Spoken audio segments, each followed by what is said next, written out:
나 같은 죄인 살리신 나 같은 죄인 살리신 주의 보라 잃었던 생명 찾았고 광명을 얻었네. 큰 죄가 돼서 얹으신 주의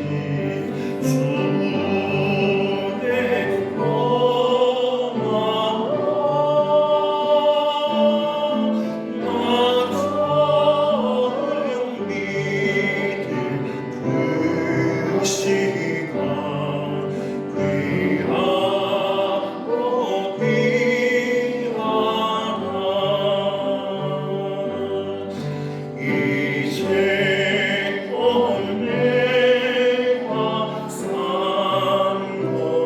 이제껏 내가 산 것도 주님의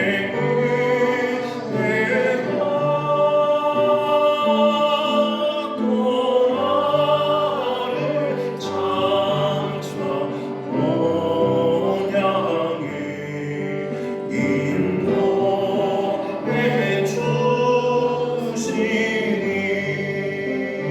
본향에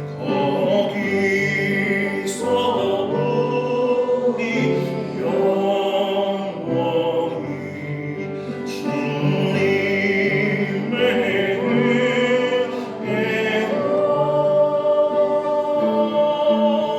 주시니 거기서 우리 영원히 주님의 은혜처럼 밝게 살면서 주 찬양하리라.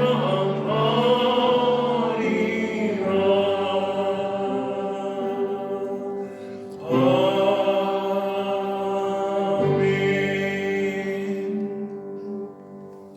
5월 첫 수요 기도해 주시는 하나님 말씀 에베소서 1장 18절과 19절입니다.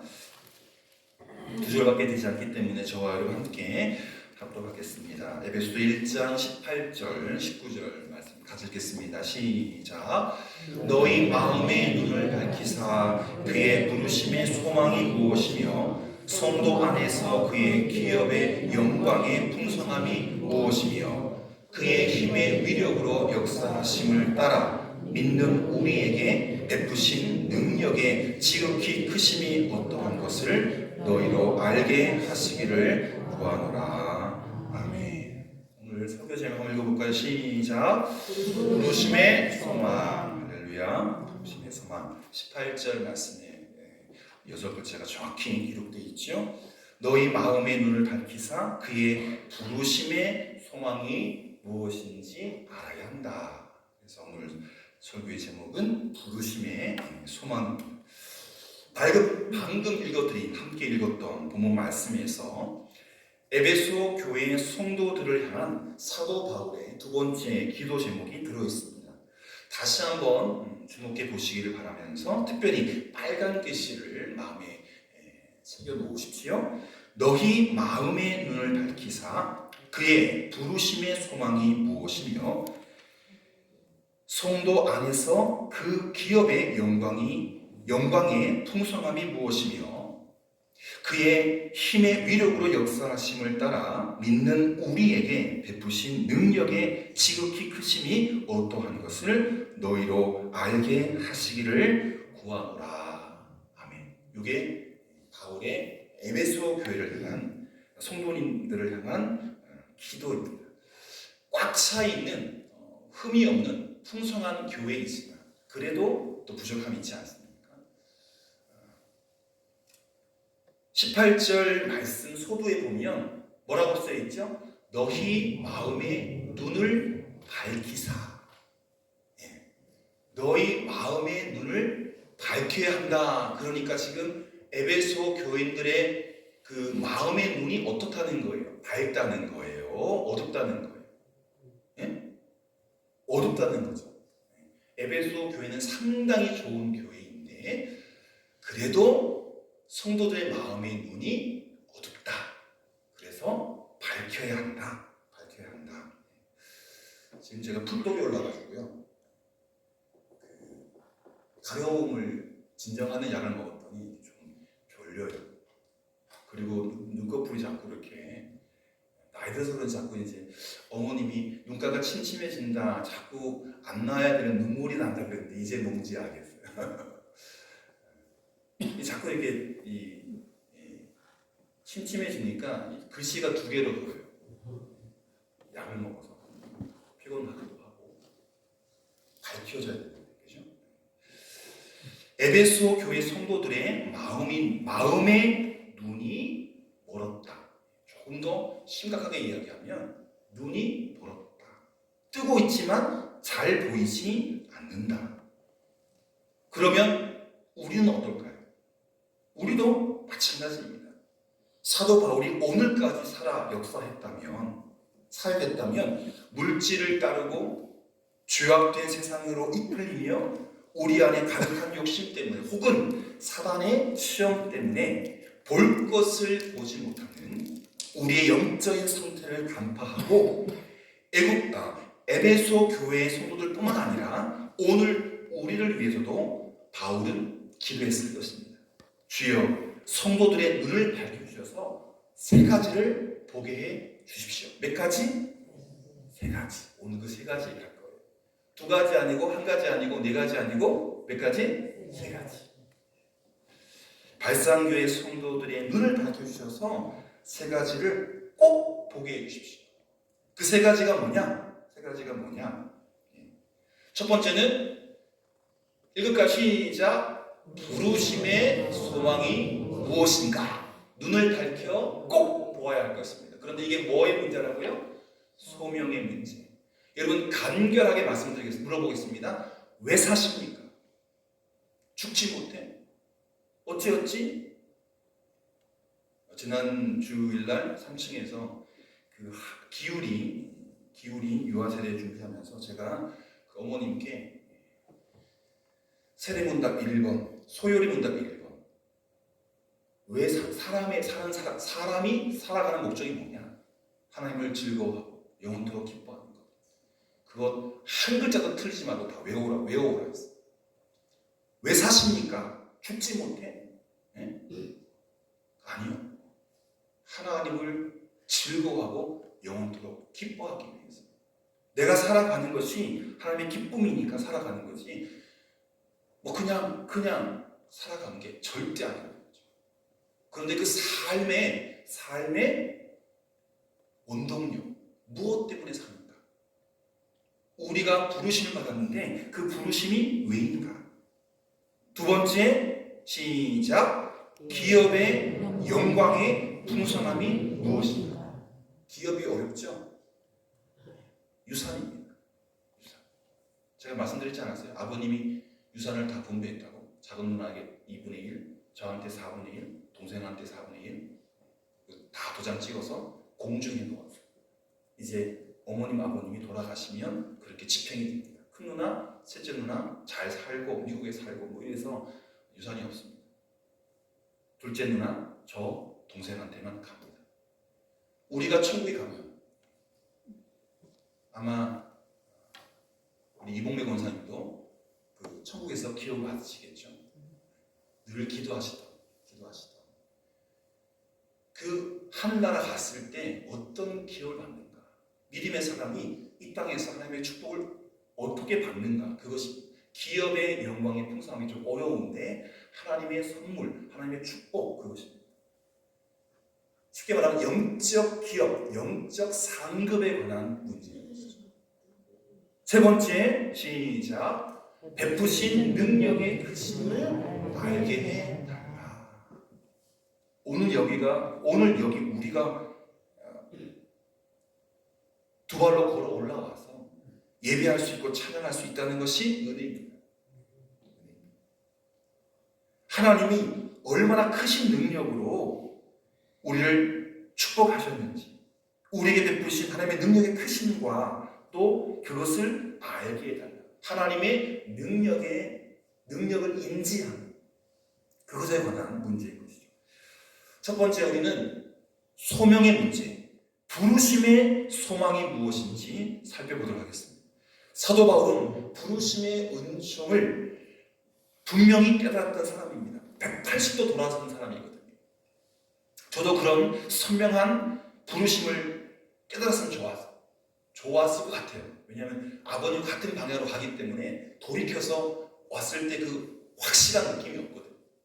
모태신앙이라 다 못하고 아버님 어머님이 소원했기 때문에 그 길로 가면서 조금은 부르심에 대한 확신, 사도 바울처럼 분명하게 예수님 핍박했던, 교회를 핍박했던 그 사람이 예수님 만나고 예수님 위에서 죽는, 땅끝까지 가서 교회를 세우는 그런 사람이 되었으니 부르심의 은총이 누구보다도 선명했습니다.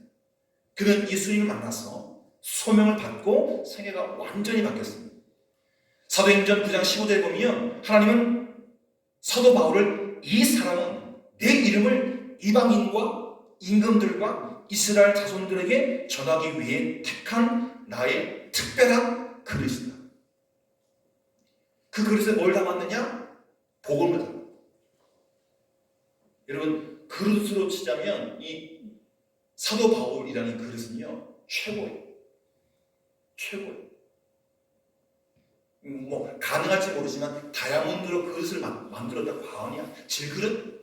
이건 제가 질그릇이고, 사도 바울은 정말 다이아몬드로 깎아 만든 그릇처럼 빛나는 존재입니다. 거기다 복음을 담았던 거죠. 이 사람은 내 이름을 이방인들에게 전하기 위해서, 이방의 임금들에게 전하기 위해서, 그리고 이스라엘 자손들에게 이름을 전하고 복음을 전하기 위해서 내가 특별히 택한 그릇이다. 지금도 수많은 선교자들이 이야기할 때 예수님의 이름만큼 사도 바울을 이야기할 거예요. 오늘도 우리가 사도 바울의 편지를 읽지 않습니까? 그런데 어떤 사람은 예수 믿고 나서 기쁨이 충만하게 지내다가 시간이 많이 들어서 뭐 좀 과격하게 표현하면 죽기 직전에 소명을 깨달은 사람이 있을 수 있죠. 오래 믿었는데, 30년 믿었는데 한 28년쯤 깨달아가지고 한 1, 2년 헌신하다가 돌아가죠. 그런 경우가 있는가 하면, 또 어떤 사람은 예수를 믿자마자 소명을 발견해가지고 여러분, 제가 어성경을 배웠잖아요. 그런데 그 어성경 과정이 장년부 어른 과정만 있는 게 아니라 중고등부 과정도 있고 아동부 과정도 있어요. 그런데 중고등부 과정, 학생들이 그 어성경을 배우신 엄마 아빠들이 이 아이들을 중고등부 교육을 배워가지고, 그리고 교사 되는 걸 마스터해가지고 중학교, 고등학교 학생들이 중학교, 고등학교 학생들을 가르치는 친쌤을 해요. 친쌤, 친구 같은 쌤.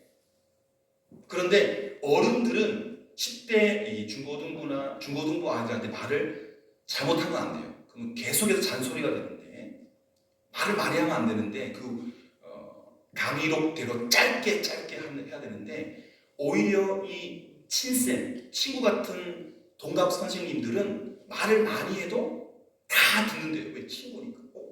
나랑 똑같은 나이인데, 같은 중학생인데, 나보다 어린 중학생인데 고등학생인데, 그죠? 어떻게 저걸 줄줄줄 가르치지? 해가지고 애들이 귀가 뻘쩍 해가지고, 저도 들었어요. 제가 도전받을 정도예요. 정말 똘똘해가지고 애들은 이거 읽잖아요, 다 기억해요. 저는 찾아봐야 돼요. 그 소명. 지금 저는 이제서 이제 내일 모레 60인데 이제서 이제 그 배워가지고, 그래도 감사하게 장로님 가족반, 그리고 집사님 권사님 반 두 반으로 해가지고 무지개 아멘, 또 줄모의반 하고 있다는 감사한데, 어떤 애들은요 중학생인데, 어떤 애들은요 고등학생인데 자기 또래 애들을 가르치는 학생들이 있어요. 어마어마하죠. 일찍 소명을 발견하는 거예요. 소명을 일찍 발견하든 또 늦게 발견하든 간에 하나님은 모든 그리스도인에게 이 세상을 살아가는 의미와 분명한 소명을 주셨습니다. 여기 단 한 분도 부르심의 목적이 없는 분은 없어요. 장승희 권사님은 물도 넣고 부러움 쳐주시고 단 한 분도. 그걸 어려운 말로 부르심, 영어로 calling. 여러분, 내가 이 수요 기도에 나왔다 생각하지 마세요. 그 자리에 주님 핏뿌림으로 그 자리를 준비하셨기 때문에 청원사님이 그 자리에, 박나리 권사님이 그 자리에 있는 거예요. 내가 나온 게 아니에요. 부르신 거예요. calling, 소명. 하나님은 의사는 의사로서, 교수는 교수로서, 농부는 농부로서, 사업가는 사업가로서 직업을 통해서 우리를 부르신다는 확신을 갖는 것이 중요합니다. 그 확신이 흔들리면 안 되죠. 저 큰 딸이 중학교 선생님이잖아요. 그러나 강단에서 그 교탁에서 예수를 가르치면 안 돼요. 복음을 가르치면 안 돼요. 그러나 묻어나게 할 수 있잖아요. 예수 믿어라 이건 안 돼요. 그런데 이 아이가 착하게 향기나게 그리스도의 편지처럼 생활해가지고 우리 중국어 선생님은 조금 다르네.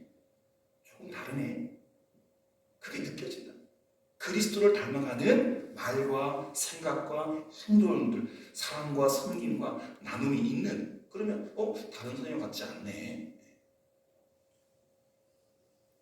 자신에 대한 그 콜링이 확실하기 때문에 어떤 자리든지 그 자리에서 사명자로 쓰임받는 것입니다. 하나님은 가정을 통해서도 우리를 부르십니다. 우리 청구사님 대표적인데요. 어떤 사람은요, 예수 믿는 사람이라고는 단 한 사람도 찾을 수 없는 영적으로 아주 깜깜한 가정에 시집가거나 장가가는 사람 거의 없어요. 시집을 가죠. 그래서 정말 평생토록 눈물의 세월을 보내는 분도 있습니다. 이분들이 붙잡고 있는 말씀이 있어요. 뭐냐? 사도행전 16장 31절 말씀인데, 이렇게 믿는 사람이 단 한 사람도 없는 가정에 일부러 시집가서 일부러 장가가서 눈물의 세월을 보내는 분들이 붙잡는 말씀이 이거예요. 주 예수를 믿으라. 그리하면 나와 내 집이 구원을 받으리라. 나 때문에 우리 모든 가족들이 믿게 될 것이다. 우리 총무사님 딱 모델로 보죠. 잘생기고 교회 잘 다니는 분들이 계신데 하나님께서 그 마음이 아니라 안 믿는 분 만나가지고 믿게 하라 불타는 마음을 주셔서 지금도 그 열정으로 살아가고 있지 않습니까? 하나님께서 이루게 하실 줄 믿습니다. 네. 주 예수를 믿으라. 그리하면 너와 내 집이 구원을 받으리라. 한 분 때문에 양가가 다 구원에 이르는 축복이 있을 줄 믿습니다. 가정을 통해서도 우리를 부르십니다. 하나님은 그를 통해서 믿지 않은 가정을 구원할 계획을 가지셨기 때문에 그를 그 가정에 심으시는 거예요. 그 사람을 향한 부르심, 특별한 부르심인 거예요. 저는 제가 목사가 되어야 하기 때문에 부수적으로 교회 잘 다니는 사람, 기왕이면 목사 딸이나 장로님 딸, 권사님 딸이 더 좋은 거예요. 안 믿는 분을 만날 수는 없어요. 그죠? 저의 은사나 저의 부르심은 다른데 참 특별한 부르심. 그런가 하면 하나님은 교회를 통해서도 부르십니다. 왜 하나님이 이 땅에 교회를 세우셨을까요? 왜 이 사람들을 성도로 주셨을까요? 여기에 하나님 뜻이 있는데 하나님의 비밀이 있습니다. 이 교회에 거저 온 사람은 없어요. 아무 뜻 없이 교회에 온 사람은 단 한 사람도 없습니다. 이 시대에 우리에게 교회를 주신 뜻이 분명히 있습니다. 그리고 발산교회라고 하는 이 교회에 여러분이 몸담고 있는 것, 은퇴하셨든지 혹은 심우 중이시든지 어떤 직분자로 불리는 것 자체가 다 뜻이 있고 계획이 있고 소명이 있기 때문에 은퇴하신 분은 은퇴하신 대로 그런 건 없겠지만 울릉도의 어느 교회에서는요, 장로님들이 은퇴하면 11조로 은퇴한다.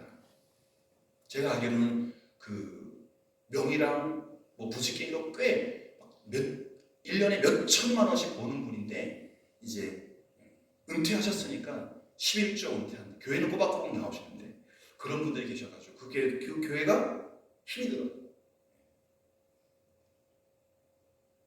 여러분 은퇴한다고 예배 은퇴하고 기도 은퇴하고 찬송 은퇴하고 헌금 은퇴하고 그건 아니잖아요.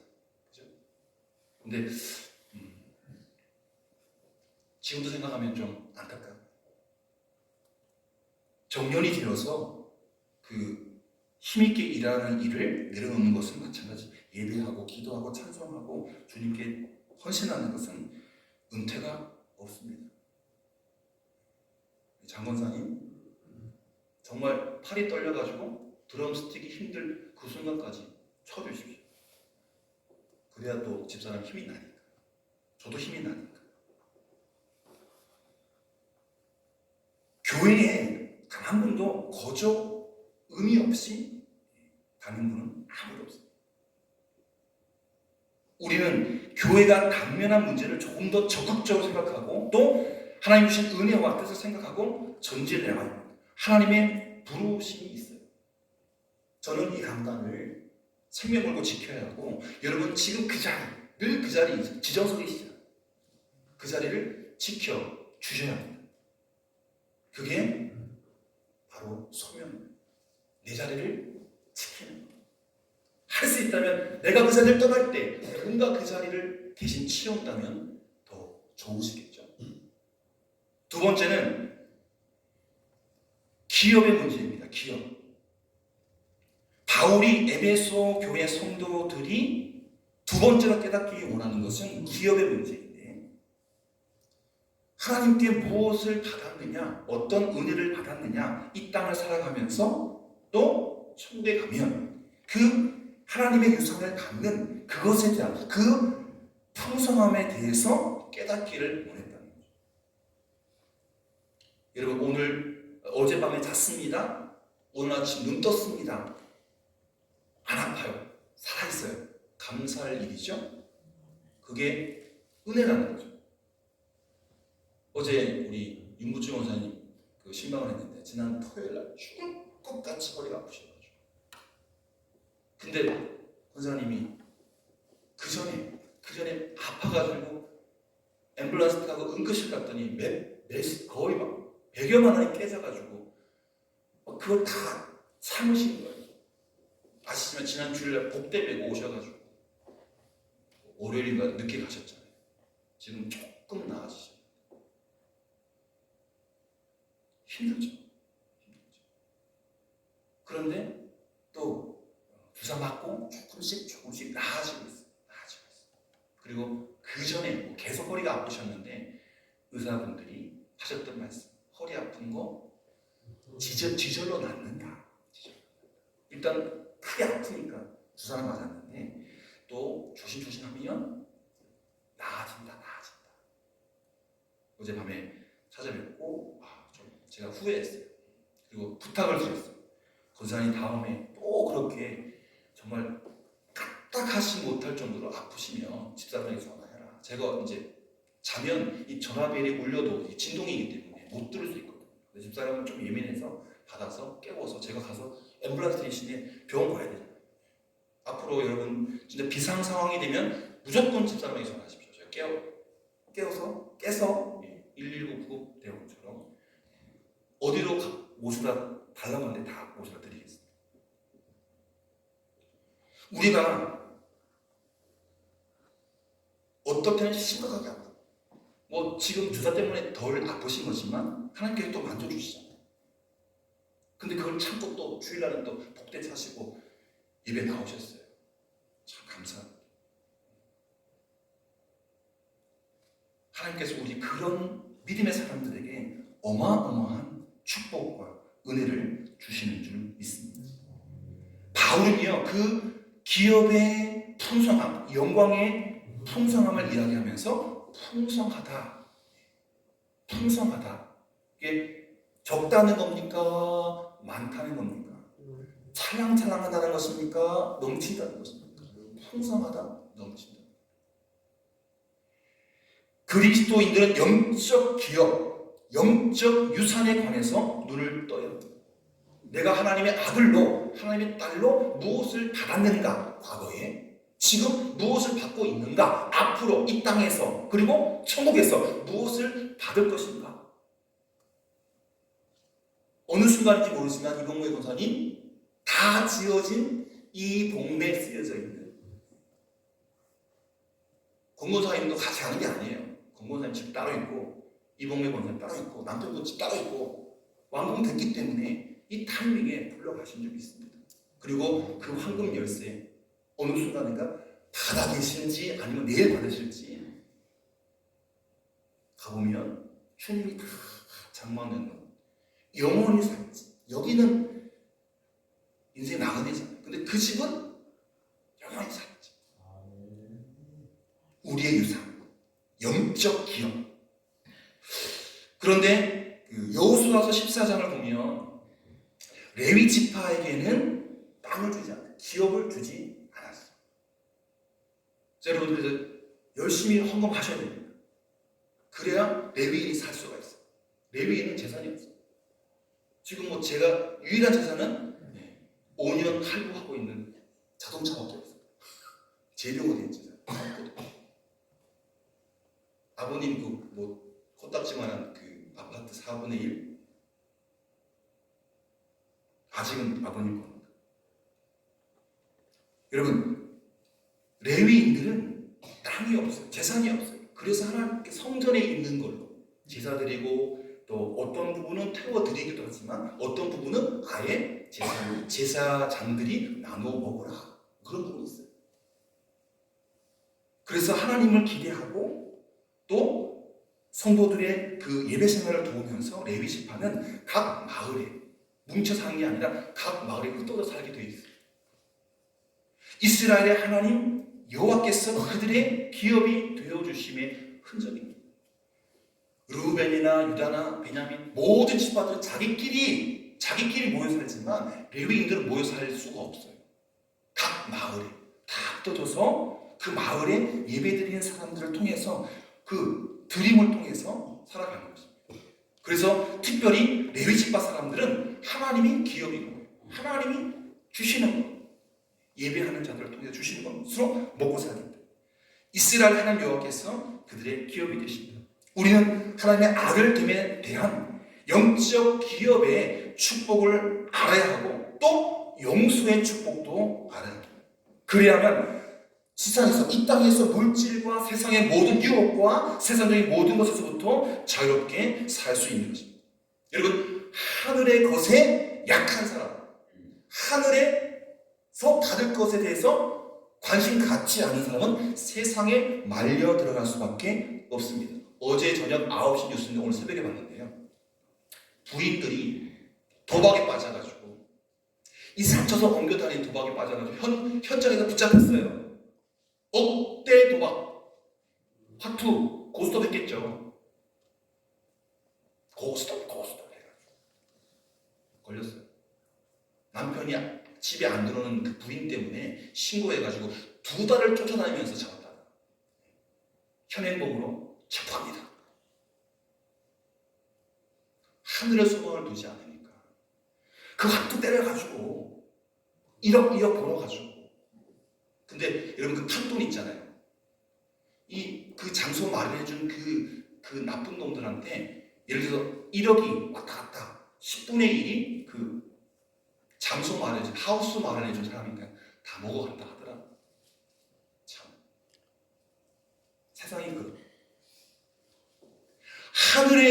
하늘 것에 대해서 약하니까, 마음이 없으니까 이 세상에서 그냥, 죄송합니다, 더럽게 사는 거예요. 짐승만도 못하게 사는 거예요. 하늘을 바라보지 않으니까. 여러분, 창세기 13장에 보면 조카 롯에게 아브라함이 이렇게 말합니다. 네 앞에 온 땅이 있지 않냐? 나를 떠나가라. 네가 좌하면 나는 우하고 네가 우하면 나는 좌할 거다. 여러분, 찬물도 위아래가 있죠? 그걸 4글자로 장유유성. 찬물도 위아래가 있어요. 이제 너무 땅이 좁아가지고 지역을 분할해야 되는데 아브라함이 나이가 많잖아요. 어른이잖아요. 내가 먼저 택할게 라고 할 수 있는데 네가 먼저 택해. 조카에게 기회를 줍니다. 기름진 땅으로 갑니다. 과연 거기가 기름진 땅일까요? 왜 아브라함이 조카 롯에게 장유유선제 창물도 위아래가 있는데 그 땅의 선택과 허락했을까요? 하나님을 믿기 때문에. 아브라함은 당당했습니다. 믿음이 있었습니다. 하나님과 아주 밀접한 관계를 가지고 있었기 때문에 세상적인 것들을 손쉽게 놓을 수 있는. 여러분 제가 이제 한쪽 땅은 기름진 땅이고 반대로 그럼 남은 땅은 뭐예요? 안 기름진 땅, 황폐한 땅이에요. 여러분은 그러면 1시간에도 빨리 태어나면 그 우선권을 쟁취할 거예요. 안 뺏길 거예요. 아브라함은 포기했어요. 네가 문제야. 기름진 땅에 갔지만 다 있지만 단 한 가지가 없어요. 뭐? 하나님. 여기 다 없어요. 그런데 단 한 가지가 있어요. 뭐? 하나님. 아브라함은 다 없지만 한 분 있는 하나님. 남은 땅에 하나님과 함께 살았기 때문에 오히려 아시잖아요. 적들이 쳐들어와서 이 롯을 잡아갔을 때 314명 사병을 끌고 와서 롯을 찾아 11조대 아시죠? 이것입니다. 그래서 여러분 하늘의 것에 대한 우리가 하나님 거로부터 받은 것, 받고 있는 것, 앞으로 받을 것에 대해서 민감해야 됩니다. 감사해야 됩니다. 기대해야 됩니다. 그리고 세 번째, 사도 바울이 에베소 교회 성도들에게 하나님의 능력의 크심을 알게 해달라. 그걸 깨닫게 해달라. 하나님의 능력이 얼마나 큰가. 아주 정말 유치한 질문을 할게요. 예를 들어서 둘째가 생일이에요. 근데 제가 돈을 못 버는 사람이에요. 그러면 초코파이 아시죠? 초코파이 한 박스를 사가지고 해가지고 돈 없는 애들 그러잖아요. 해가지고 쌓아가지고 이거 초콜릿 생일 케이크야. 아빠가 돈이 없으니까. 근데 제가 돈을 잘 버는 부자예요. 그러면 뭐 할까요? 10만 원짜리 초콜릿 케이크가 아니라 요즘 뭐 부자들 그렇다면서요. 오다 주셨어. 아깝죠. 아버지가 얼마나 재력이 있느냐에 따라서 그 아이들에게 주는 그 사이즈가 달라요.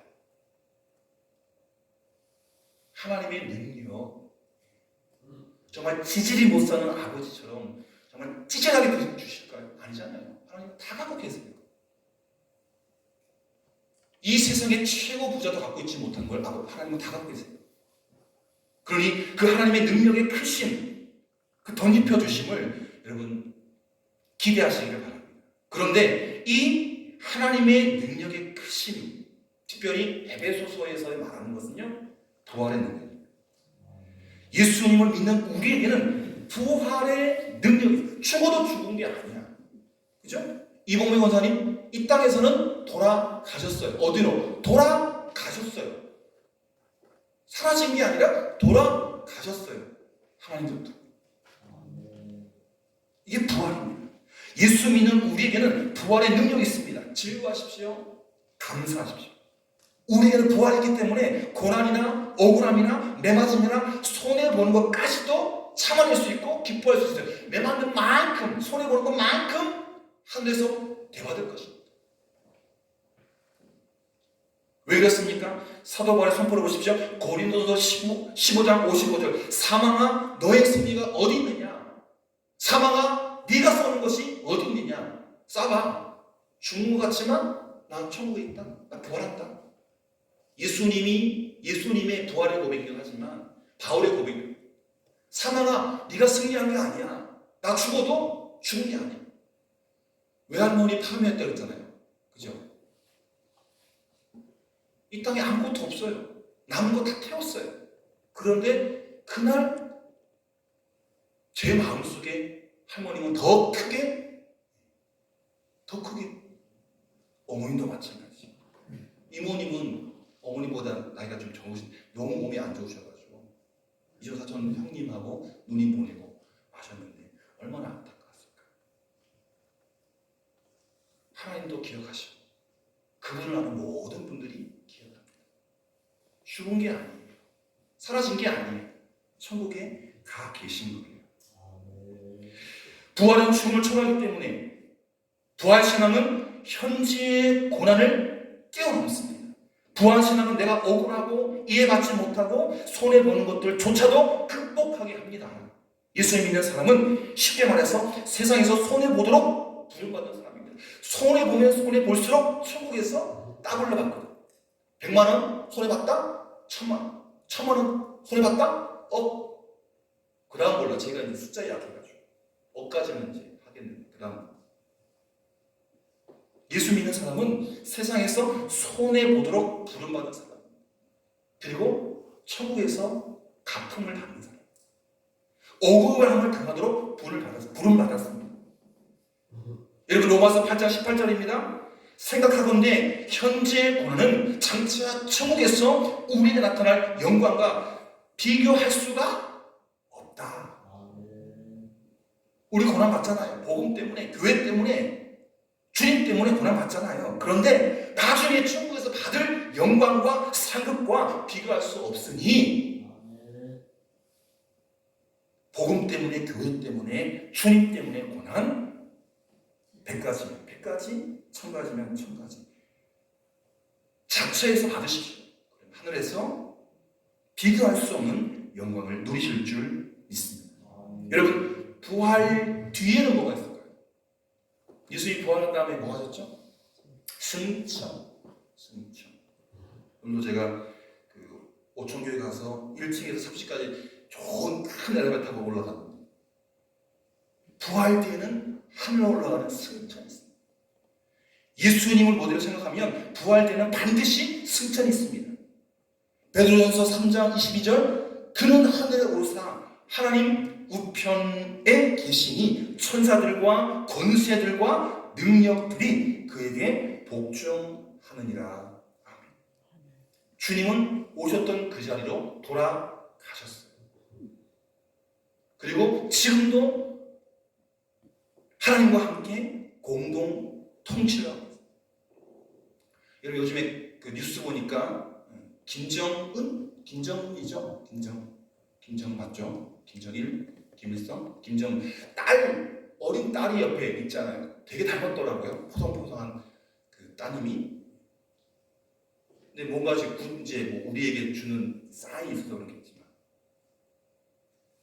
하나님 오른편에 앉아 계시면서 하나님과 함께 동역합니다.